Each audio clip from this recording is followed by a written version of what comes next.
Hey guys, welcome back to yet another interesting video of how to guide. In this video, I am going to show you how can you fix if your multi-snap is not showing into your Snapchat. So without any further ado, let's dive right into this exciting video. Now, even after tapping into this plus button, if it's not showing multi-snap anywhere, you just simply have to log out your account and log in again at first. In order to do that, go to setting and scroll down to all the way bottom and you will get this logout option. Click into that logout option and after that just simply log in again into this account. And after doing that, just simply tap into this plus button.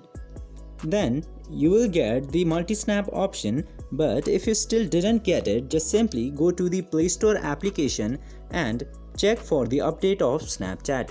Now just simply update your Snapchat if it's showing the new version, and after updating the Snapchat it will again show the option of multi-snaps into your Snapchat. I hope this video was helpful for you. If yes, don't forget to like, share and subscribe to the channel to never miss another update. Thank you for watching the video.